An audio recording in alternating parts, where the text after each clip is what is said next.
بسم اللہ الرحمن الرحیم۔ السلام علیکم۔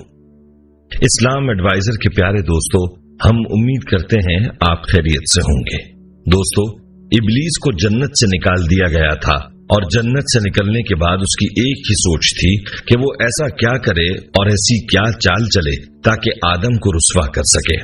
ایک روز اس نے دیکھا کہ جنت کے تمام دروازے بند ہیں اور مور اور سانپ کھڑے ہیں۔ ابلیس نے ان کو دیکھا تو اس کا ذہن جاگ اٹھا، کیونکہ اس کے دل میں آدم کے لیے بڑا زہر بھرا ہوا تھا۔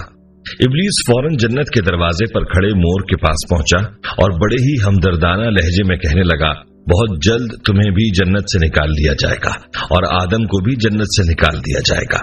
البتہ تم مجھے جنت میں لے جاؤ تو میں تمہیں اس کی ایک ترکیب بتاؤں گا جس پر عمل کر کے تم اور آدم جنت سے کبھی نہیں نکلو گے، یہ میرا دعویٰ ہے۔ مور نے ابلیس کی بات سنی تو فکر مند ہو گیا۔ تھوڑی دیر سوچنے کے بعد کہنے لگا کہ تمہاری بات تو میرے دل کو لگی ہے، لیکن میں تمہیں اندر کیسے لے کر جاؤں؟ میں نے کافی سوچا ہے، لیکن مجھے سمجھ نہیں آ رہا کہ میں تمہیں کیسے لے کر جا سکتا ہوں، وہ بھی جنت کے محافظوں سے آنکھ بچا کر۔ تو ابلیس نے فوراً جواب دیا کہ کیا تم یہ نہیں جانتے ہو کہ میں منتر پڑھ کر اپنے آپ کو ایک چھوٹے موتی میں تبدیل کر سکتا ہوں؟ تم مجھے اپنے منہ میں دبا کر جنت کے اندر لے جانا۔ یہ کہہ کر ابلیس نے منتر پڑھا اور اپنے آپ کو ایک چھوٹے سے موتی میں بدل دیا تو مور نے ابلیس کو اپنے منہ میں رکھ لیا اور جنت میں داخل ہوا۔ یوں ابلیس ملعون مور کی مدد سے جنت میں داخل ہو گیا۔ یہ مور ابلیس کو اپنے منہ میں لیے ہوئے سیدھا حضرت حوا کے سامنے پہنچ گیا اور وہاں پہنچ کر ابلیس نے دوبارہ اپنے اوپر کچھ جادو کیا اور انسان کی شکل میں آ گیا۔ انسانی شکل میں آنے کے بعد اس نے اپنے مکر سے اما حوا کو ورغلانے کی کوشش شروع کر دی اور کہنے لگا کہ اگر تم نے اس درخت کا پھل نہ کھایا تو تمہیں جنت سے نکال دیا جائے گا۔ اما حوا بولی، یہ درخت تو ممنوع ہے، اس کا پھل کھانے سے منع فرمایا گیا ہے۔ ابلیس دوبارہ بولا کہ اس درخت کا پھل نہ کھایا گیا تو جنت سے نکال دیا جائے گا، تمہیں بھی اور آدم کو بھی۔ ابلیس ملعون آخرکار اپنے اس مکر میں کامیاب ہو گیا اور اما حوا نے اس کی باتوں میں آ کر اس درخت کا پھل کھا لیا اور پھر حضرت آدم علیہ السلام کے پاس پہنچی اور کہنے لگی، میں نے ممنوع درخت کا پھل کھا لیا ہے، تم بھی اس کا پھل کھا لو تاکہ ہم ہمیشہ جنت میں رہ سکیں۔ حضرت آدم نے کہا، ہائے افسوس، تم نے یہ کیا کر دیا؟ پھر ابلیس کی مکاری میں آنے والی اما حوا نے حضرت آدم کو بھی مجبور کیا کہ وہ بھی اس درخت کا پھل کھائیں اور یوں ان دونوں کو جنت سے نکال دیا گیا۔ مور جو کہ اپنے منہ میں ابلیس ملعون کو لے کر جنت میں داخل ہوا تھا، وہ یہ سب دیکھ رہا تھا اور یوں مور اور اس کا ساتھ دینے والے سانپ کو بھی جنت سے بے دخل کر دیا گیا۔